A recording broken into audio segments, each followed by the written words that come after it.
Estamos começando aqui a coletiva do presidente com sites da mídia independente. Todos estamos aqui com distanciamento, todos vacinados. A gente vai começar a entrevista com uma abertura do presidente, depois a gente vai encaminhar para as perguntas. Presidente. Bem, companheiros e companheiras, eu não quero considerar isso aqui uma entrevista tradicional. Eu quero considerar isso aqui uma conversa muito verdadeira entre as pessoas mais significativas da chamada imprensa alternativa nesse país, as pessoas que têm lutado para restabelecer o processo de democracia nesse país, as pessoas que têm denunciado constantemente o descalabro do que está acontecendo no Brasil. Então eu acho que vocês devem considerar isso aqui uma conversa em que vocês terão que ser os mais francos possíveis nas perguntas.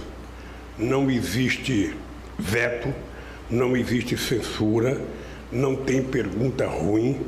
O que pode ter é resposta não satisfatória, mas isso faz parte das conversas que se tem.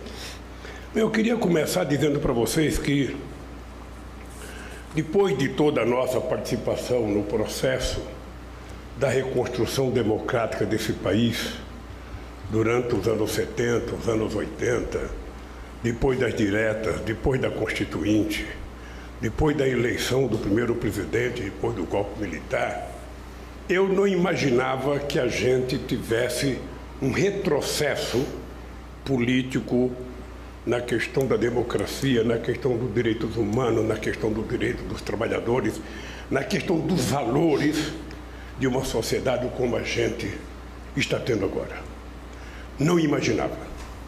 Eu não conseguia imaginar que fosse possível um país que foi capaz de realizar as campanhas das diretas, um país que foi capaz de se tornar protagonista internacional, que em 2008 e 2009 alcançou um patamar de 6ª ou 7ª economia mundial, um país que passou a ser respeitado e pela primeira vez o Brasil não só participou da construção do G20, como foi convidado a participar do G8 junto com a China, com a Índia e com a África do Sul. Eu não imaginava que a gente pudesse retroceder tanto. Hoje o Brasil é um país tratado como se fosse pária na política internacional. Ninguém quer vir aqui, ninguém tem prazer de receber o presidente do Brasil, porque ele não fala democracia, não representa a democracia, ele representa o fake news, representa uma coisa que a gente não estava habituado a ver na história política do mundo e que começou muito fortemente com o Trump nos Estados Unidos, contando 11 mentiras por dia, e o Bolsonaro, que, segundo a imprensa, tem contado em média 7 mentiras por dia. Um presidente que não tem preocupação de falar com a imprensa, tudo que ele fala é dentro de 4 paredes, transmitido pelas suas redes, para ele falar o que ele quiser, sem ser questionado. Um presidente que montou um governo que não tem nenhuma preocupação em responder às ansiedades do povo brasileiro, às ansiedades da sociedade brasileira com emprego, com saúde, com estudo, com cultura.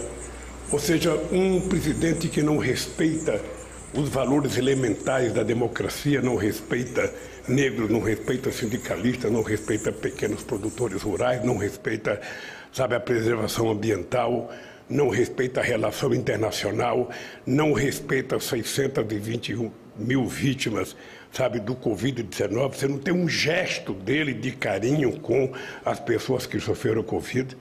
Um presidente que tem que ser responsabilizado em algum momento da história, pelo menos pela metade das pessoas que morreram, que poderiam ter sido evitadas se o Brasil tivesse agido de forma civilizada, se o presidente tivesse agido de forma minimamente democrática e humanista se tivesse ouvido a ciência, se tivesse ouvido a medicina, se tivesse ouvido os governadores, se tivesse ouvido os secretários de saúde, se tivesse ouvido a Organização Mundial da Saúde, certamente a gente não teria o desastre que nós tivemos com a pandemia no nosso país.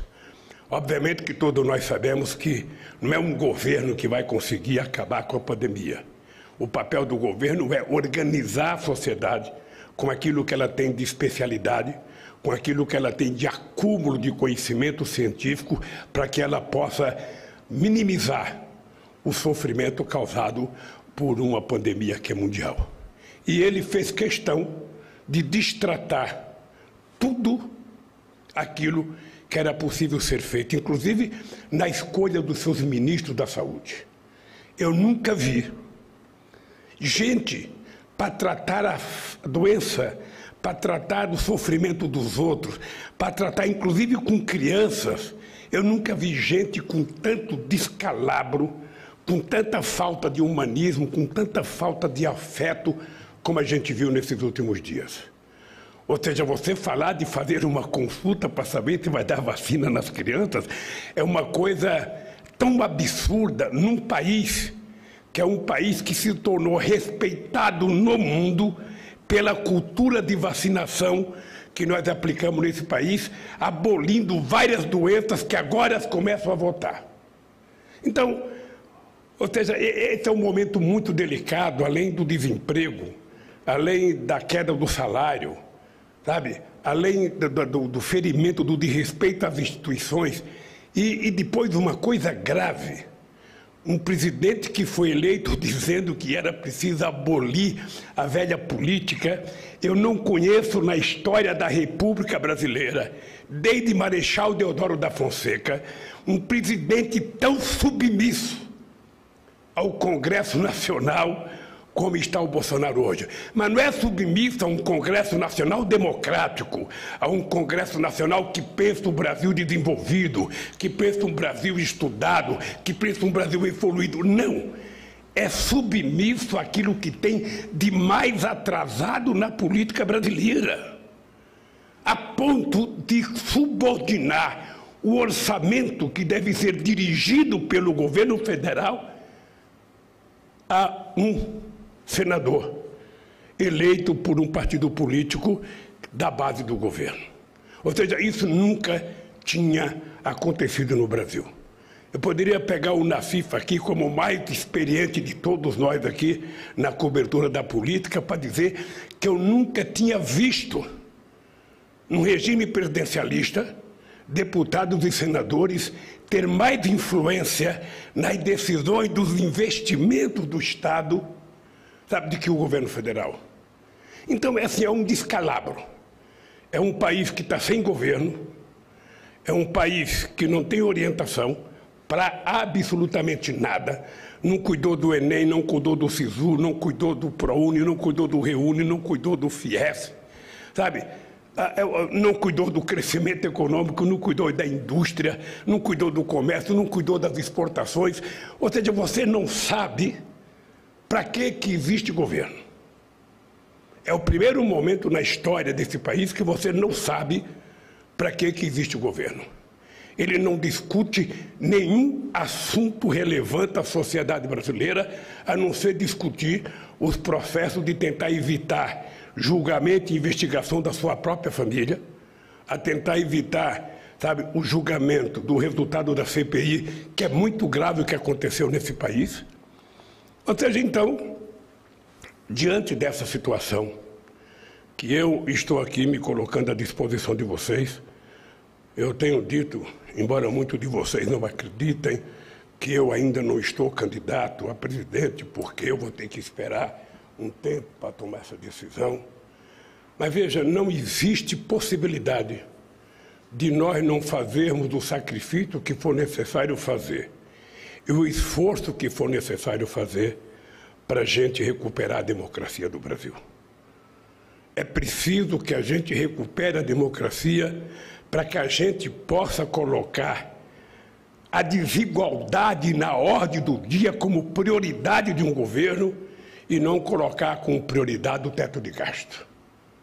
Para a gente colocar uma discussão do compromisso com a evolução social da sociedade brasileira e deixar no segundo plano o compromisso fiscalista do governo, que tudo faz para garantir dinheiro para pagar ao sistema financeiro e não faz nada para garantir o pagamento da dívida social que é histórica no nosso país. Ou seja, então é preciso juntar nesse país as pessoas que querem conversar sobre o Brasil. O Brasil é um país que precisa efetivamente se dar conta que é plenamente possível melhorar a vida desse povo. É plenamente possível esse povo estudar, é plenamente possível esse povo trabalhar, é plenamente possível esse povo tomar café, almoçar e jantar todo dia. É plenamente a gente voltar a fazer o povo acreditar no seu churrasquinho, na sua cervejinha, na sua costelinha de porco, costela de gado. Quem não comer, coma leite, quem não comer carne, que for vegetariano, que coma uma bela salada, que coma um bife de soja, mas que, pelo amor de Deus, a gente tem que devolver ao povo brasileiro o prazer das coisas mais elementares que a gente nunca deveria ter perdido e nós perdemos tudo. Então, eu acho que o sistema financeiro vai ter que aprender, quando sentar para conversar com o presidente, não ficar discutindo apenas os seus interesses. Nós precisamos discutir quem é que está preocupado com os milhões de brasileiros que estão dormindo na rua de forma vergonhosa, coisa que nós tínhamos abolido, sabe, no nosso governo. A gente vai ter que discutir por que a massa salarial tem caído tanto nesse país, diminuindo o poder aquisitivo, e por que 74% das famílias estão endividadas. Essas coisas é importante que a gente comece a fazer perguntas para aqueles que sempre fizeram perguntas para a gente. Porque eu já fui candidato muitas vezes, já perdi muitas eleições e já ganhei algumas. E toda vez que a gente vai num debate, as pessoas se inscrevem para fazer pergunta. E a dívida fiscal? E a dívida pública interna? E a dívida pública externa? E a taxa de juros? Ou seja, ninguém pergunta como é que está vivendo o povo brasileiro. Ninguém pergunta como é que está vivendo o desempregado. Ninguém pergunta como é que está vivendo os milhões e milhões de brasileiros que precisam ter o direito de morar, que está assegurado na Constituição.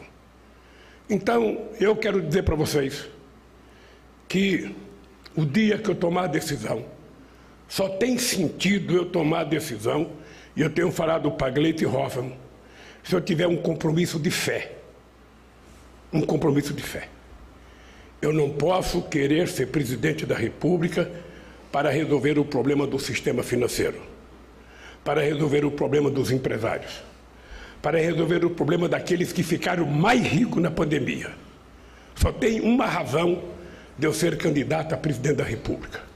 É para tentar provar que esse povo pode voltar a ser feliz, que esse povo pode voltar a sonhar com uma escola técnica, que esse povo pode voltar a sonhar com universidade, que esse povo pode sonhar, sabe, de viajar, de passear, de ter acesso às coisas interessantes, que esse povo pode sonhar um país que não faça o desmatamento, mas não só cuidar do meio ambiente falando da Amazônia, cuidar do meio ambiente falando da qualidade de vida das pessoas na grande periferia, no esgoto a céu aberto, nas praias poluídas, nas condições de vida que as pessoas vivem na periferia desse país, vivendo em lugares efetivamente desumanizados. Então, é essa discussão que nós temos que fazer para a gente definir que país nós vamos querer. E é plenamente possível, e eu acredito nisso, já fizemos isso, e eu tenho dito uma frase que alguns gostam, outros não gostam, mas que a solução para o país não é muito difícil. A gente tem para solucionar o problema do país, primeiro colocar o pobre no orçamento, e segundo colocar o rico no imposto de renda. São duas soluções que podem resolver o problema desse país. E a outra coisa que nós vamos fazer nesse país é fazer com que a sociedade participe das decisões importantes desse país. Vocês estão lembrados que quando eu fui presidente, nós fizemos 74 conferências nacionais. Conferência para discutir tudo, inclusive a conferência para discutir a questão da regulação dos meios de comunicação. Nada foi feito da cabeça do presidente ou do ministro da comunicação ou de um ministro. Tudo era discutido. De LGBT, a questão do sindicato, a questão da estrutura sindical. Sabe? Então, é plenamente possível a gente reconstruir uma convivência pacífica na diversidade. Ninguém quer ser unanimidade. Ninguém quer ser o dono da verdade, porque não tem mágica para governar esse país. Esse país precisa de seriedade. Esse país precisa de alguém que converse com o povo, que acredite no povo e que permita que o povo possa ser sujeito da história nas decisões importantes que nós queremos fazer nesse país. A gente não precisa ler o Manifesto Comunista. A gente nem precisava ler o Livro Verde do Gaddafi. A gente só tem que ler a Constituição brasileira para saber que tudo que a gente quer está estabelecido na Constituição. Então eu quero que vocês saibam que nós vamos fazer valer aquilo que nós já aprovamos, aquilo que nós já conquistamos, para que o povo brasileiro volte a ter orgulho de ser brasileiro de verdade. A ter orgulho, sabe, de gostar da bandeira brasileira. Não como se ele fosse a bandeira de um partido político. Porque eu tenho orgulho de dizer para vocês, eu tenho um partido que tem uma bandeira e eu tenho orgulho da bandeira vermelha do PT e da estrela do PT. Isso não diminui o orgulho que eu tenho pela bandeira brasileira, pelos valores da minha pátria, pelos valores da minha nação. O que eu não posso é roubar de 213 milhões de brasileiros o símbolo que é de todos, para tentar transformar no símbolo de um partido. Quem tiver partido, que crie juízos, faça música do seu partido, faça uma bandeira do seu partido, faça um manifesto do seu partido, faça um programa do seu partido e diga por que eles criaram um partido. Eu sei por que eu criei o PT. Tenho noção. Eles que façam o mesmo. E aí sim, a gente vai construir um país democrático, com muita divergência, porque a democracia, como eu digo sempre, não é um pacto de silêncio. A democracia é efetivamente uma sociedade em evolução, em movimento, questionando e brigando, lutando, reivindicando, para que ela possa sempre aperfeiçoar a democracia e melhorar suas condições de vida. Dito isso, eu agora me coloco à disposição de vocês, para que vocês exerçam a democracia, questionando o quanto vocês quiserem. Obrigado. Mas o senhor imagina uma chapa para derrotar o Bolsonaro, que o PT lidere e que tenha como vice um cara que fez o massacre do Pinheirinho, o cara que perseguiu professores, o cara que bombardeou secundaristas, o cara que pegou e é o principal responsável pelas chacinas que ocorreram na periferia de São Paulo em 2006. Então, eu queria perguntar para o senhor se, em tese, já que não estamos discutindo nomes, se, em tese, o senhor admite uma composição como essa no governo. Não estou falando como aliança. Aliança a gente faz com todo mundo para derrotar o Bolsonaro, mas no governo como vice-presidente. Eu não sei se vocês perceberam que só não tem falado do assunto o Alckmin e eu. Você vê todo mundo falar todo santo dia. Você vê todo mundo dar palpite, mas você não vê uma fala minha, uma fala do Alckmin. Por uma razão simples. O Alckmin saiu do PSDB e não se definiu para que partido ele vai. Ele é um homem que não tem partido hoje. E eu não defini a minha candidatura, então não pode ter nem candidato nem vice. É o óbvio. Tá? Eu queria dizer isso para ficar claro. A segunda coisa é o seguinte: eu não sou candidato para ser protagonista. Eu sou candidato para ganhar as eleições. E sou candidato para ganhar as eleições no momento em que o Brasil está infinitamente pior do que estava em 2003, quando eu tomei posse. Economicamente, politicamente, socialmente, o Congresso está muito pior do que o Congresso que eu tomei posse em 2003. Ganhar umas eleições é mais fácil do que governar. E governar significa que você tem que adquirir possibilidade muito grande de conversar com as pessoas. Por isso é que nós precisamos fazer alianças. Por isso é que nós precisamos construir parceria. Tá? Eu tive com o governador Alckmin durante 4 anos na presidência que eu fui, porque no outro período foi o Serra, e a minha relação com o Alckmin, ela foi eu não tenho nenhuma divergência da minha relação com o presidente com o Alckmin e nem com o Serra. Tive uma conversa com os dois extraordinária, sabe, na relação entre os entes federados. Nós temos divergência? Temos. Por isso pertencemos a partidos diferentes. Temos visão de mundo diferente? Temos. Mas isso não impede que, se for necessário, que você construa a possibilidade das divergências serem colocadas num canto e você colocar as convergências no outro canto para você poder governar. Eu não terei nenhum problema se tiver que fazer uma chapa com o Alckmin para ganhar as eleições e para governar esse país. Quando a gente fala no vice-presidente, o Alckmin tem um conjunto de virtudes, é um sujeito leal, é um sujeito de boa índole, mas vamos supor o estresse. O estresse é o seguinte: por alguma razão aí, porque ninguém é invencível ou é eterno, o presidente o senhor deixa a presidência, por alguma razão. Ou seja, tem a situação normal, que é o Lula indo até o final do governo. O Alckmin seria um vice-presidente tão leal quanto o Zé Alencar. E uma outra situação que pode vir a ocorrer, do Lula ter que sair no meio do governo. O projeto Lula nos transformaria num projeto Fernando Henrique Cardoso? O que eu posso dizer para você? Quando você é candidato, você não sabe o que vai te acontecer. O que eu sei que vai acontecer com esse país. Nós vamos ganhar as eleições com um programa. Esse programa será aprovado pelas forças políticas que vão compor a minha aliança política. Quando eu tomei posse em 2003, a primeira coisa que eu disse foi o seguinte: no nosso governo não tem política de ministros. Não é o ministro que decide fazer uma ponte, um viaduto, e muito menos política de deputado com emenda.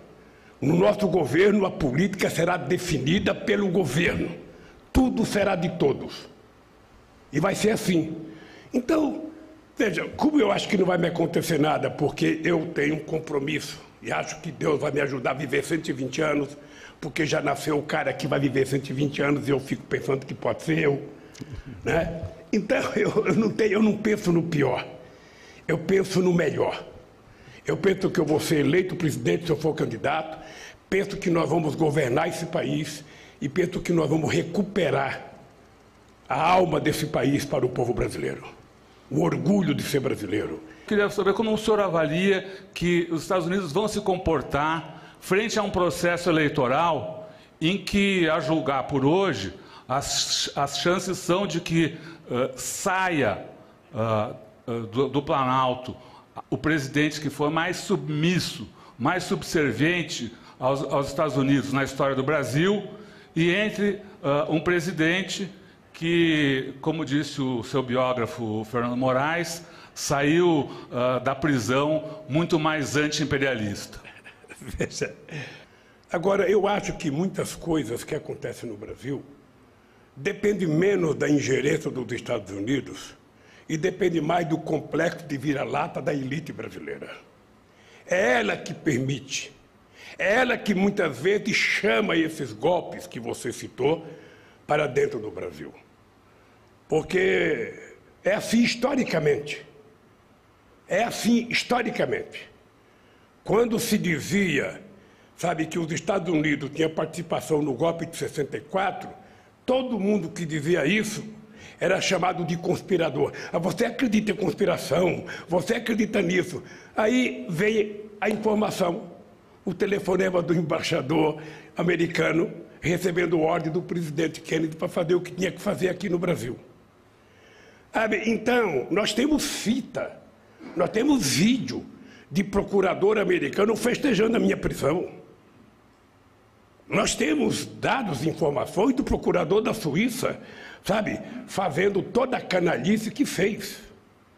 Primeiro, eu trato os Estados Unidos com o respeito que eu acho que eles merecem. Agora, eu quero que eles me tratem com o respeito que o Brasil merece. Eles têm que compreender que o Brasil é o país mais importante da América Latina, é o país maior do ponto de vista da população, é o país maior economicamente, e o Brasil tem interesse em crescer junto com todos os países da América Latina e da América do Sul. E o Brasil pode ser um grande protagonista da América do Sul. O Brasil pode ser um parceiro, porque o Brasil não pode querer crescer sozinho. Nós temos que crescer levando junto conosco os nossos parceiros. A Argentina, o Chile, o Uruguai, Paraguai, o Peru, o Equador, Bolívia, a Colômbia, os países do Caribe. Ou seja, o Brasil tem potencial para isso. O que os Estados Unidos precisam aprender é que o Brasil não é serviçal deles. O Brasil é um país soberano, que define a sua política externa, e da mesma forma que o Brasil respeita a política externa dos Estados Unidos, nós queremos que ele respeite a política externa do Brasil. É só isso. É só isso. Nós não somos quintal de ninguém. O senhor terá paridade total de gênero e raça no seu governo, ou pode assumir conosco aqui um compromisso, pelo menos, de percentuais mínimos de presença de pessoas negras e mulheres no seu ministério?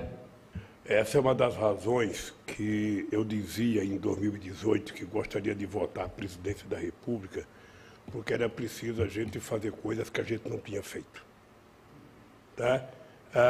Veja, eu acho que quando eu ganhei as eleições em 2003, é preciso que a gente veja o momento histórico para a gente não menosprezar as coisas grandes que foram feitas. Não pense que foi fácil criar o Ministério da Igualdade Racial. Não é uma coisa simples num país que foi o último a abolir a escravidão, o último a fazer a independência, o último a garantir o direito de voto das mulheres, o último a ter uma universidade. Ou seja, nós somos um país que tem um acúmulo de retrocesso e de atraso nos avanços sociais, e nós pagamos um preço por isso. Graças a Deus, eu faço parte de um partido político que tudo no partido político é paritário hoje. Tudo no PT. Tudo. É importante você lembrar que há avanços importantes hoje, inclusive a candidatura de mulheres hoje, ela é paritária. A candidatura de mulher tem, inclusive, aporte de verbas, necessária para a gente alavancar o atraso a que a gente foi submetido. Eu acho que nós caminhamos para ver, em algum momento da história desse país, uma maioria de mulheres mandando. Porque quando você fala que só teve isso de negros e de mulher, você esquece de falar que foi no nosso governo que, pela primeira vez, uma mulher virou presidenta da República desse país, e não uma mulher qualquer. Uma mulher que aos 20 anos de idade tinha sido presa, condenada, torturada, e dada como morta para a política. E ela virou presidente da República. Então, isso foi um gesto revolucionário muito grande. E também no governo da Dilma não teve a quantidade de mulheres que a gente poderia ter. Tá? O que eu posso te dizer? Eu não posso, numa entrevista coletiva, falar cota ou falar números. Mas eu posso te dizer que hoje os partidos políticos, trabalham com a ideia, de que as mulheres terão que ter uma participação muito mais forte dentro do partido, nas bancadas dos partidos e dentro do governo, como, sobretudo, o povo, o movimento negro, como a questão dos indígenas. Ou seja, a sociedade ela está caminhando, e o PT é um dos partidos que puxa essa discussão internamente para que a gente possa fazer um governo efetivamente, que respeite a densidade da sociedade brasileira tal como ela é. E essa força que vai ser o meu governo, ela vai ser demonstrada na campanha. Porque na campanha nós vamos querer uma participação bastante paritária, se não, em alguns casos, até majoritariamente pessoas que não participavam muito da vida política desse país. Porque nós vamos montar muitos comitês, nós vamos fazer muitos grupos para criar o programa, e eu vou reeditar as conferências nacionais para a elaboração das políticas públicas e vou remontar sabe, o chamado Conselho de Desenvolvimento Econômico e Social, muito mais paritário agora, muito mais representativo da sociedade brasileira. Sabe, então, você continue escrevendo que você vai ter muita surpresa com o que vai acontecer nesse país. Até porque eu volto a se disputar as eleições com uma consciência de que o governo, o presidente da República não pode tudo. Sabe, eu dizia que quando me perguntavam qual era o grande feito meu no meu governo, eu dizia: o grande feito meu não foi uma obra, foi o povo ter descoberto que ele fazia parte do governo. Foi a inclusão do povo nas decisões. E agora eu acho que nós precisamos transformar o povo, sabe, em sujeito da história. Esse país não é meu, esse país não é teu, esse país é nosso. Então é esse nosso que envolve negros, índios, desempregados, empregados, sabe? Gente que mora na periferia, o povo sem rua, os catadores de material reciclável. É esse povo, sabe, que tem que ajudar a dizer que país nós queremos crescer. Não é apenas a Avenida Faria Lima. Não é apenas a Bolsa de Valores. Eles também serão ouvidos. Mas ele tem que aprender que tem outros setores importantes para decidir que tipo de Brasil nós vamos querer. Essa é uma das razões pelas quais eu posso ser candidato, que eu quero provar que é possível exercer a democracia na sua plenitude, respeitando a totalidade da sociedade brasileira. Eu gostaria de saber se o senhor e o campo progressista que o acompanha estão se preparando para apresentar para o mundo, para liderar ou para participar de maneira protagonista na construção de um novo modelo de produção industrial, principalmente. O Brasil precisa pensar em recuperar a sua capacidade industrial. A indústria já representou no Brasil 30% do PIB, e hoje a indústria representa de 10% a 11% do PIB, ou seja, significa que a nossa indústria desapareceu. E ela desapareceu porque as pessoas quiseram que ela desaparecesse. Ou seja, tanto as multinacionais começaram afundando as nossas empresas de autopeças, quanto os nossos grandes empresários. A gente tinha empresários nacionalistas, pessoas de envergadura que eram respeitadas. Eu lembro sempre uma pessoa que não gostava de mim, o Antônio Emílio de Moraes, mas eu nunca deixei de reconhecê-lo como um grande empresário brasileiro, um cara com uma visão nacionalista, com uma visão de soberania da indústria nacional. Os Vilares, sabe, os Mindlin, os Bardella, ou seja, era um conjunto de empresários que pensavam o Brasil.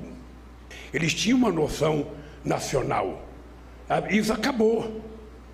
Isso, quando eu vejo os empresários brasileiros, é o velho da van, sabe? O que é uma tristeza para o nosso país, ainda vendendo produto chinês, sabe? Não é nem produto brasileiro. Então, eu acho que nós temos que pensar, sabe, em que nicho de indústria a gente vai apostar para que esse país possa voltar a ser industrializado. Porque, sabe, nós perdemos a era da indústria automobilística. Nós somos o único país que está entre as 10 economias maiores do mundo que não tem uma indústria automobilística. Nós poderíamos ter tido, mas não quisemos ter ou não deixaram que a gente tivesse. Então, veja, nós temos que pensar. Nós estamos discutindo isso dentro, sabe, da Fundação Perseu Abramo, sabe? Nós temos NAP, que está um núcleo de discutir política industrial. Nós temos que definir que nicho de política industrial a gente vai querer, que tipo de indústria a gente quer fazer crescer. Nós temos plataforma, sabe, de algumas coisas que nós precisamos crescer.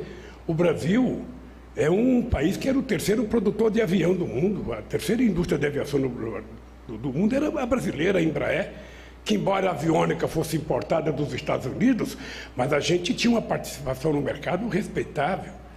O Brasil pode votar, apesar da Embraer ter votado, porque a Boeing devolveu, mas o Brasil pode escolher algumas coisas, sobretudo agora que nós estamos praticamente na América Latina e na Europa, quase que começando do zero. Porque nessa nova indústria da inteligência artificial, nessa famosa indústria digital, nessa famosa indústria de dados, que todo mundo fala e ninguém sabe o que é ainda, né? A China e os Estados Unidos detêm 90% desse mercado. A Europa e a América Latina têm 10% só. Como é que a gente vai entrar nisso? Você veja a confusão que deu só pelo fato de eu ter dito. Está na hora do movimento sindical começar a ficar atento às mudanças trabalhistas que estão acontecendo na Espanha. Você viu que já houve uma gritaria. É por isso que nós fomos o último país a abolir a escravidão. Sabe? E ainda, quando se aboliu a escravidão, sabe, os donos dos escravos queriam que o Estado pagasse indenização. Então essas pessoas não se dão conta que não há democracia sólida se a sociedade não estiver bem estruturada do ponto de vista organizacional. E isso acontece na indústria, que paga um salário, sabe, mais importante, que tem mais valor agregado. Bem, eu te confesso que o único desafio que cabe a mim nesse instante, que sou um leigo em muitas das coisas, é envolver as universidades, envolver os empresários e o Estado para que a gente discuta o que fazer. Eu, no tempo que eu era presidente, nós criamos no BNDES vários núcleos para discutir, sabe, inovação industrial. Essas coisas andam muito pouco, porque os empresários brasileiros não investem em inovação, não investem em pesquisa. Quem investia em pesquisa era a Petrobras. Era a Petrobras, era o Estado que investia, porque eles não investem. Então nós precisamos, primeiro, fazer uma grande discussão com a sociedade brasileira, o que nós entendemos por uma nova política industrial. Qual é o mercado que a gente pode entrar? O que a gente pode estruturar? E aí eu tenho consciência que se a gente pegar, sabe, os cientistas brasileiros, pegar as nossas universidades, pegar os nossos empresários mais jovens e mais modernos e pegar a gente que tem o governo, a gente pode apresentar. As Forças Armadas no Brasil são um caso perdido ou tem solução, presidente? Olha, nós não podemos julgar as Forças Armadas pelas pessoas que estão no governo Bolsonaro. Eu tive o prazer de conviver com as Forças Armadas durante 8 anos. Eu, sinceramente, tive uma relação de recuperação das Forças Armadas brasileiras. Sabe, a palavra correta é essa. Eles podem colocar lá nos livros deles que o governo do Lula foi o governo de recuperação das Forças Armadas brasileiras, dando a ela um mínimo de dignidade para que ela pudesse cumprir aquilo que está garantido na Constituição. A Força Armada defender a soberania desse país, defender o povo brasileiro contra interesses externos. Foi assim que a gente recuperou pagando o salário mínimo para os recrutas que não recebiam salário mínimo. Foi assim que nós fizemos, dando o direito deles a almoçar, porque quando eu cheguei na presidência, os recrutas eram liberados às 11 horas da manhã, porque não tinha dinheiro para pagar o almoço para os recrutas. Nós garantimos que eles tinham que ficar o dia inteiro e almoçar. Nós criamos o soldado cidadão para dar aos recrutas, no ano que ele estava no Exército, uma profissão e depois tentar no mercado de trabalho sobreviver. Foi assim que nós recuperamos a engenharia do Exército Brasileiro para ajudar a fazer obras em lugares inóspitos, ou seja, e nós transformamos o batalhão de engenharia das Forças Armadas numa empresa poderosa, sabe, para poder nos ajudar, inclusive, a balizar preço na construção civil. Foi assim que nós recuperamos uma parte da Marinha. Fazia anos que a gente não fazia um investimento em Peró no enriquecimento de urânio. Nós fomos lá e garantimos que ia ter dinheiro todo ano para que a gente continuasse aprimorando. Foi assim que nós compramos um navio para substituir aquela vergonha do Barão de Tefé que eu fui visitar na Antártica, não cabia, sabe, nem o pesquisador lá dentro.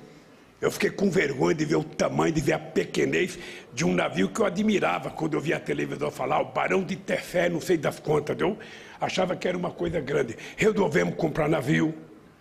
Foi assim que nós recuperamos a Força Aérea Brasileira, que não tinha avião para nada. E essas Forças Armadas cumpriram um papel importante durante todo o meu governo e acho que durante o governo da Dilma. Eu não posso balizar as Forças Armadas pelos que estão no governo. Eu não sei se essa gente que está no governo hoje eram aqueles tenentes que estavam quando se recusaram, sabe, quando o Geisel despediu Frota.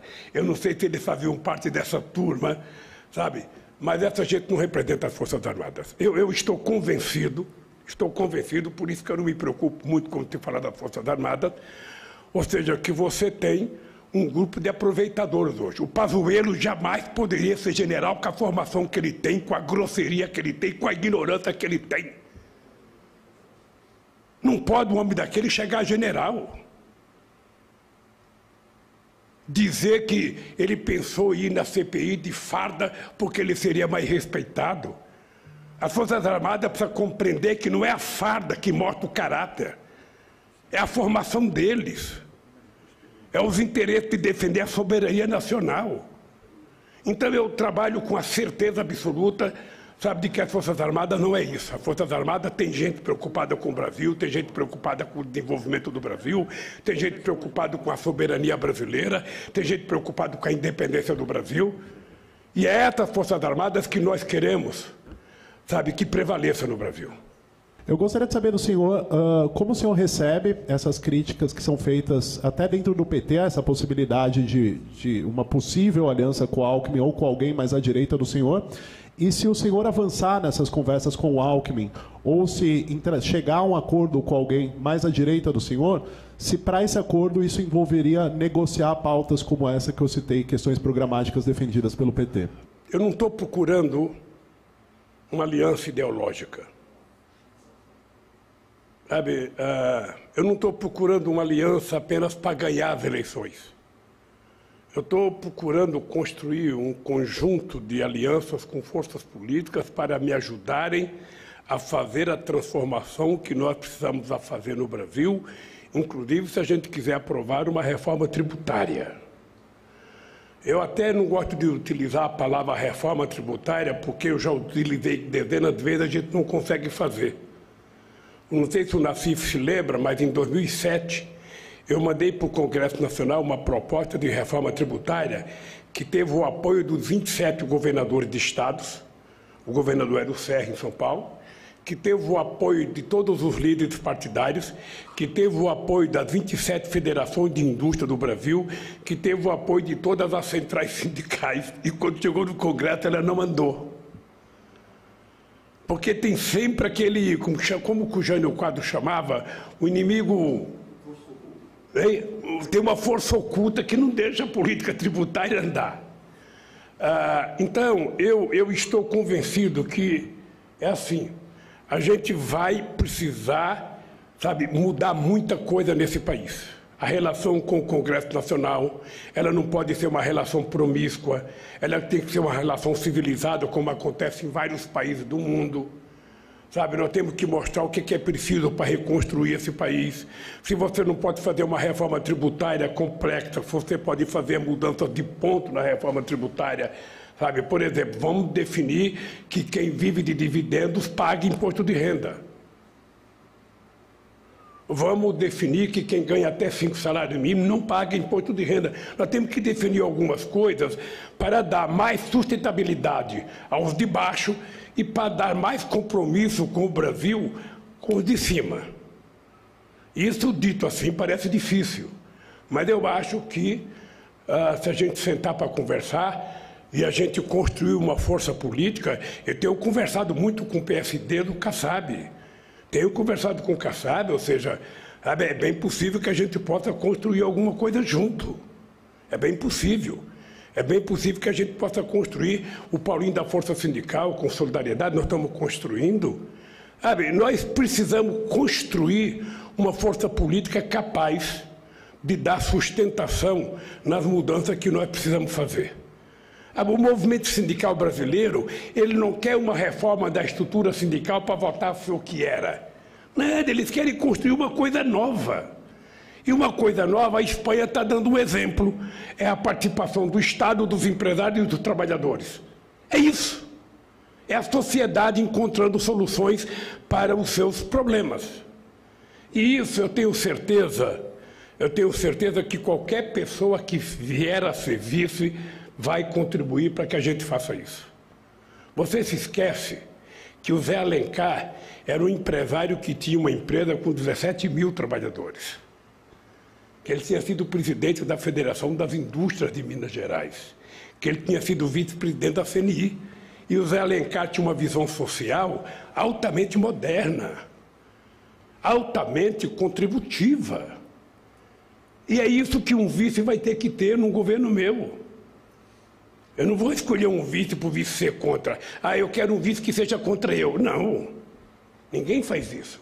Presidente, não está na hora de fazer um acordo com a esquerda para que a gente ganhe as eleições primeiro e entender que o senhor precisa governar o país, não é só vencer a eleição, tem que vencer e tem que ter maioria para governar, senão acontece o que aconteceu com a presidente Dilma. Mas me diga, com qual esquerda que eu devo fazer acordo?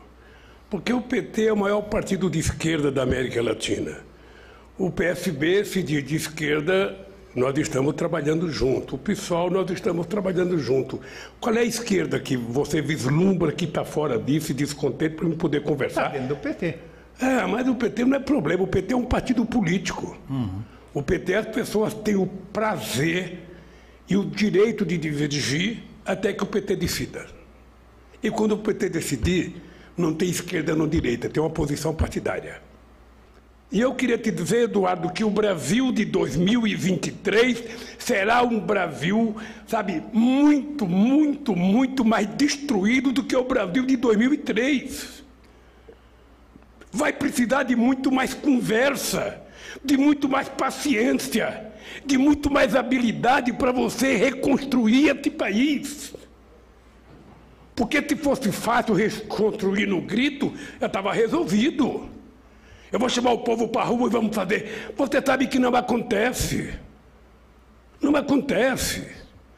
O que você precisa é ter inteligência política de você construir as pessoas que podem querer remar junto com você para fazer a travessia oceânica, que não é pequena.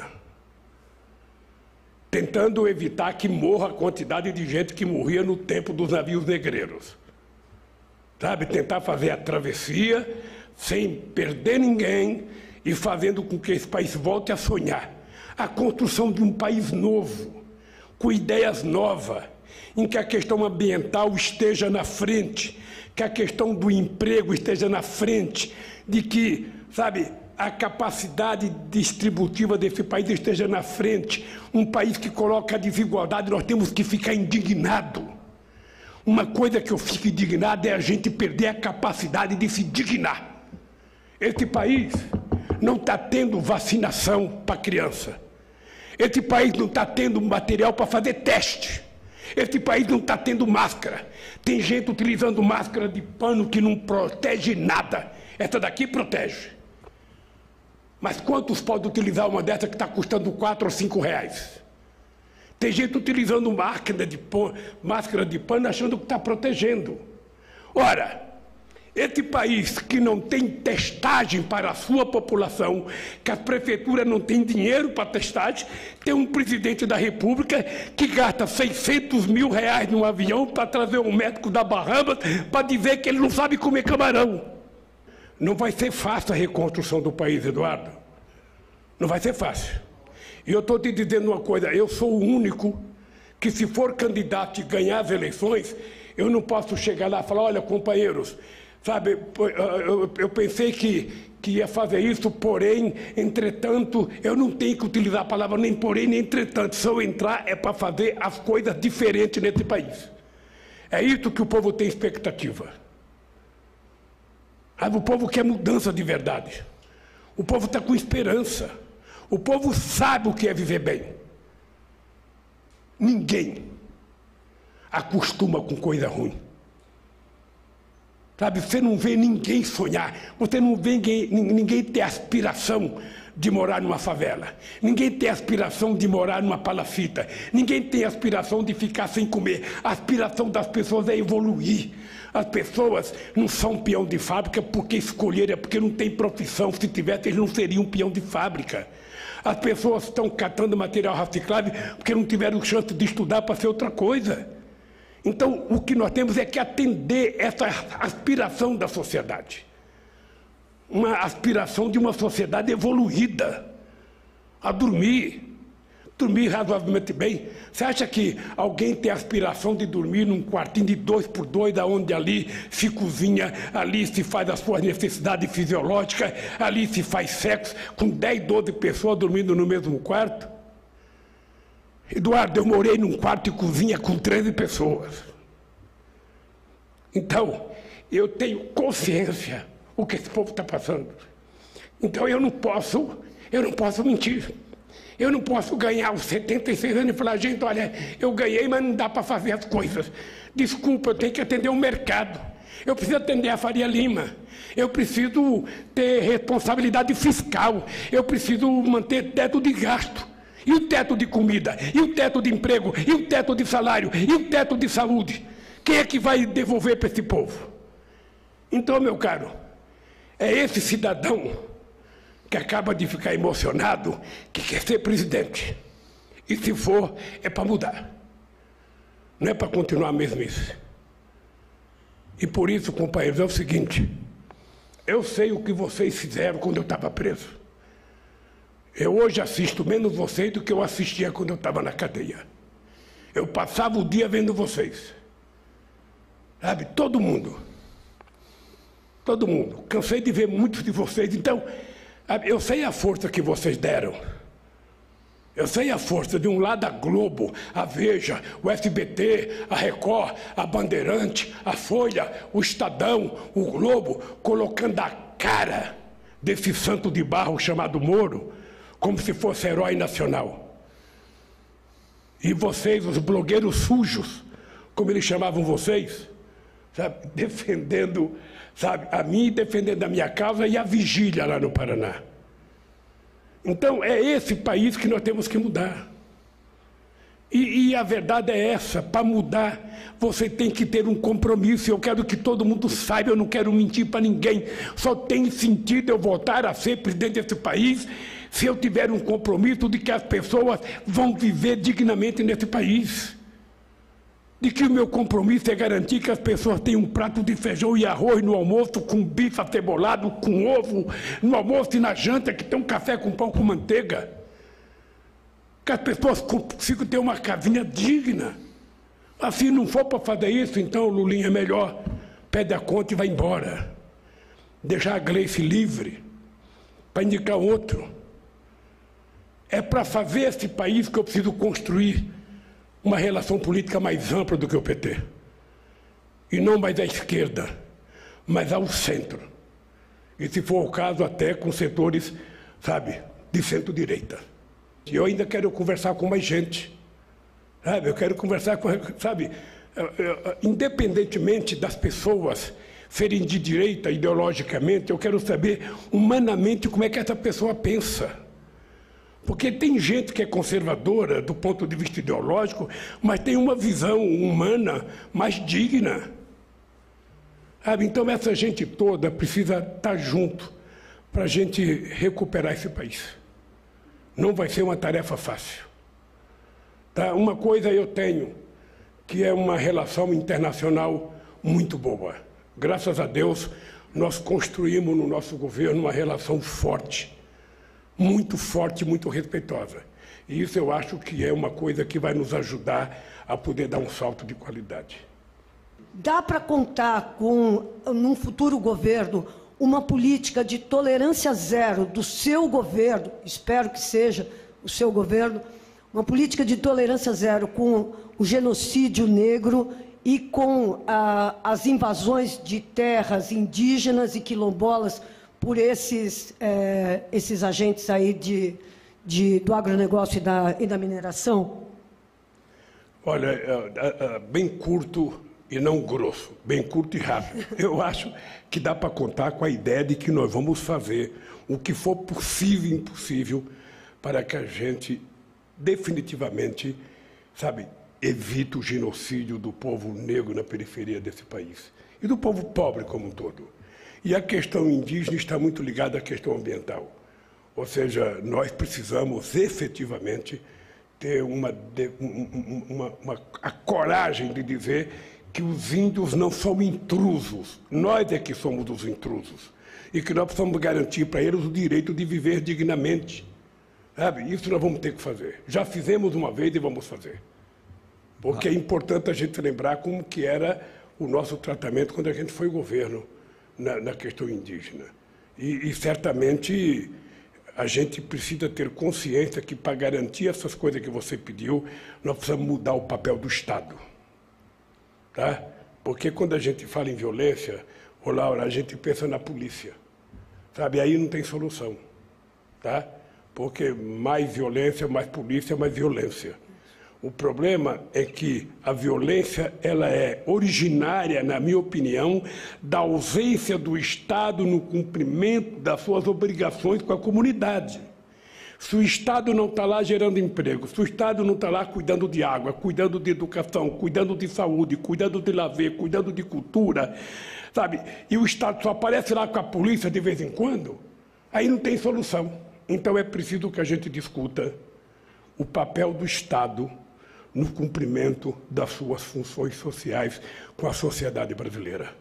Essa, na minha opinião, é a grande solução que a gente vai ter para acabar com a violência tal como nós conhecemos hoje. O senhor considera possível recolocar o Brasil na trilha do desenvolvimento sem recuperar as empresas estatais, sem devolver a Petrobras, que está sendo fatiada, está sendo entregue para o estrangeiro, sem devolver a Petrobras para o povo brasileiro, para ser usada como um instrumento de política energética?